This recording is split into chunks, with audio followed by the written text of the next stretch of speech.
तोहफा ये मुसलमान को, तोहफा ये मुसलमान को, रमज़ान मुबारक हो।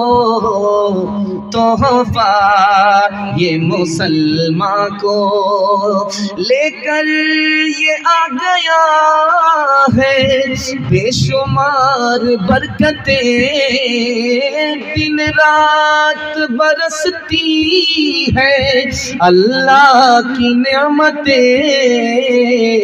अल्लाह का तुम्हें ये एक मेहमान मुबारक हो। तोहफा ये मुसलमान को कर लूं मैं ज़ुबान नजरों की हिफाजत, कर लूं मैं इबादत और कुरान की तिलावत। पढ़ते हैं तरावी हम, पढ़ते हैं तरावी हम, पढ़ते हैं तरावी हम, कुरान मुबारक हो। तोहफा ये मुसलमान को। रमज़ान में कौन लोग रोज़ा रखेंगे, कौन लोग रोज़ा नहीं रखेंगे, ये चोरी आपको पकड़ाने के लिए जा रहा हूँ। ठीक रमज़ान ख़त्म होने से पहले एक पोटली दवाई लेकर के टेबल में रख लिया है।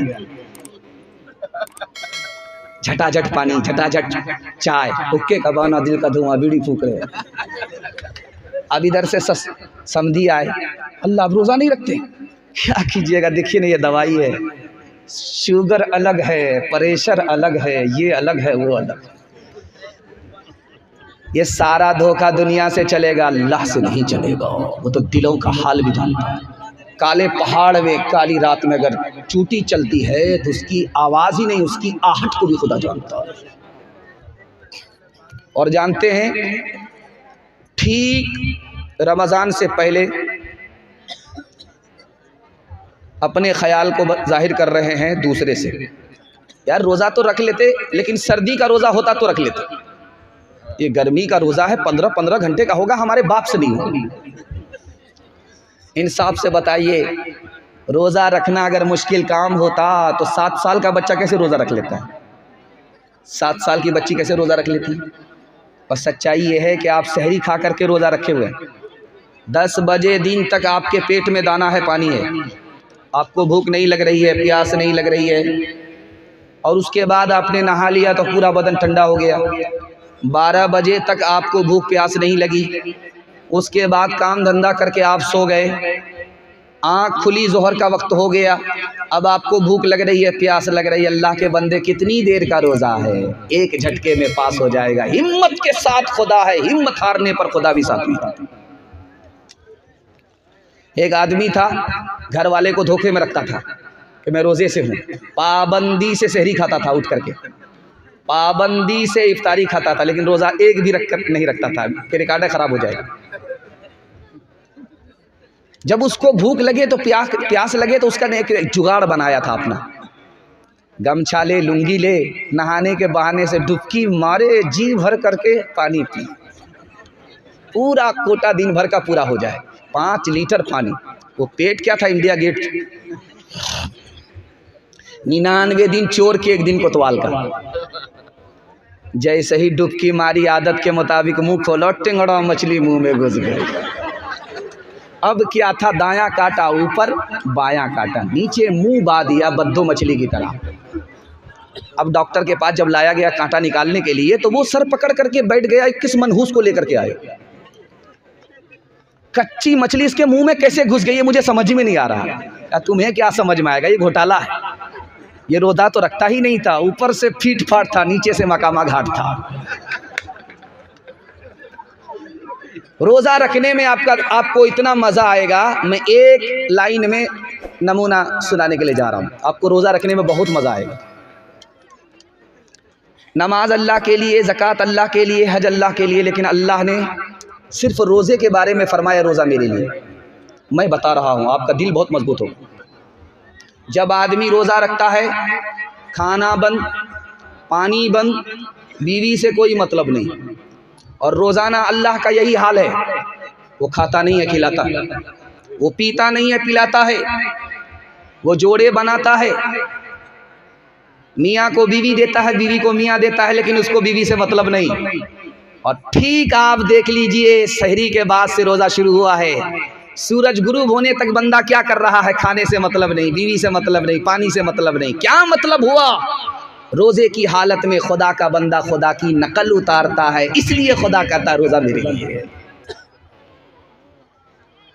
और एक बात सुन करके आपको बड़ी हैरत होगी, आपने नमाज पढ़ी, इसका बदला जन्नत है, आपने हज किया, इसका बदला जन्नत है, आपने ज़कात दिया, इसका बदला जन्नत है। रोज़े का बदला क्या है?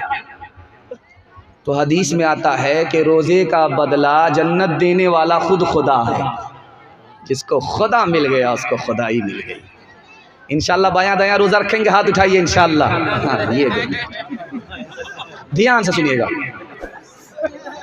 ठीक 20 रमज़ान पर एतकाफ़ में एक आदमी मिलता है, बस पूरी मस्जिद, इतनी बड़ी मस्जिद में एतकाफ़ के लिए एक ही आदमी मिलता है। वो भी जवान नहीं होता, जवान को टाइम नहीं है नेकी कमाने के लिए, दुनियादारी के लिए फुर्सत है, और सीज़न आया है 10 दिन का, एक दिन सोना एक दिन जागना, इसके लिए उसको टाइम नहीं है। अब क्या किया जाता है? इस मोहल्ले में भी आदमी नहीं मिलता, उस मोहल्ले में भी आदमी नहीं मिलता, तो किसको बैठाया जाए एतकाफ़ में? तो जो सबसे ज़्यादा रिटायर बूढ़ा होता है उसको बैठाया जाता है। फ्री है, उसको कोई काम नहीं है उसको।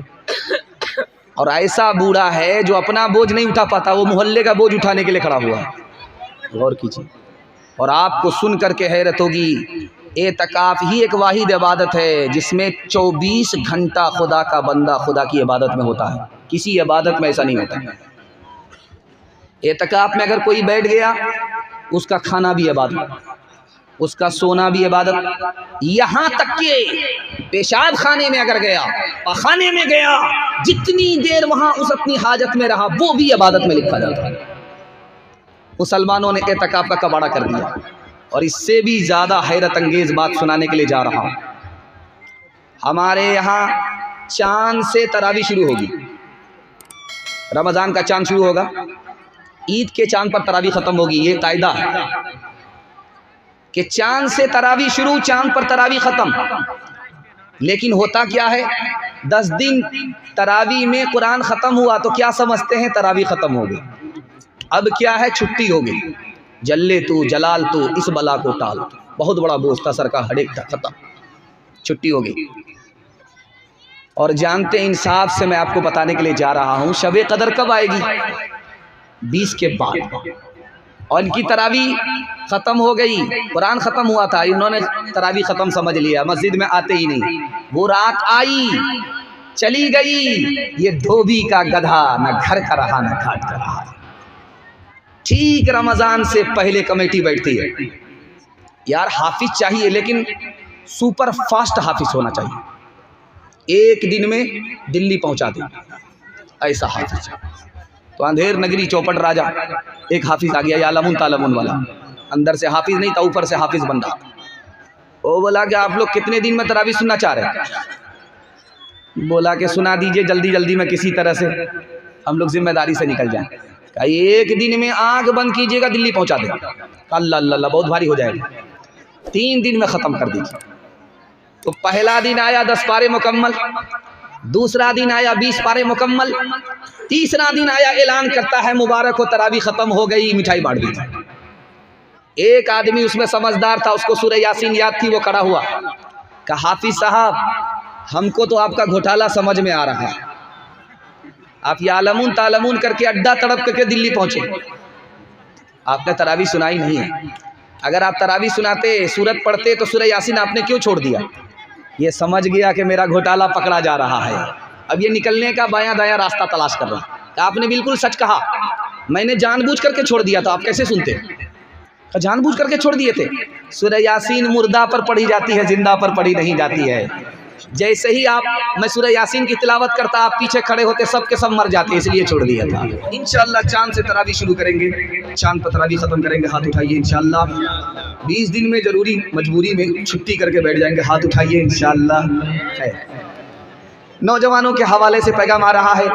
उसके बाद बेटा नाफरमान हो गया, बाप का कसूर था, इसके हवाले से पैगाम आएगा। उसके बाद सीधे माँ बहन तक मैं पहुंचूंगा। आप लोग मुकम्मल सुनेंगे, सुनने के लिए तैयार हैं? दोनों हाथ उठा दीजिए इंशाअल्लाह। बहन से ज़्यादा साली पर मेहरबान होंगे, हाथ उठाइए इंशाअल्लाह। खैर ध्यान से सुनिएगा, जवानों के हवाले से आ रहा। हमारा जवान कहाँ है, कहाँ पहुँच गया है, खून के आंसू आप रोने पर मजबूर हो जाएंगे, आपके पैर के नीचे से ज़मीन निकल जाएगी। हमारा जवान कहाँ है? 1956 में फ्रांस ने एक रिपोर्ट जारी किया और कहा कि 1 साल में 15,000 जवान दारू पीने की वजह से मर जाते हैं। अब गौर कीजिए, दारू पीने की वजह से इंतकाल किया, ठिकाना कहाँ होगा? दूसरी बात, 1977 में अमेरिका ने रिपोर्ट जारी किया कि मेरे मुल्क में 3,87,00,000 लोग बीमार पड़े, उसमें सबसे ज़्यादा बीमार दारू पीने की वजह से जवान थे। दारू की वजह से आदमी बीमार हो जाता है, दारू की वजह से बीमार होकर के आदमी मर जाता है। और एक लाइन में आपको शराब की बुराई आपकी आंखों के सामने रखने के लिए जा रहा हूँ, सिर्फ पट्टी हटाऊंगा। आप अक्लमंद आदमी हैं, समझदार आदमी, इंशाअल्लाह आज के बाद ठोकर नहीं खाएंगे। मरने का वक्त है, मुंह पर कलमा नहीं आ रहा, ज़बान पर कलमा नहीं आ रहा। उस्ताद आगे का बेटा क्या गुनाह किया है याद करो। का हुजूर कोई गुनाह याद नहीं आ रहा है। एक गुनाह था, साल में एक बार डॉक्टर के कहने की वजह से दारू पी लेता था। अगर दारू नहीं पियोगे इलाज नहीं होगा। उसी की नहूसत है कि लाख कोशिश कर रहा हूँ, मरने का वक्त है, ज़बान पर कलमा जारी नहीं हो रहा।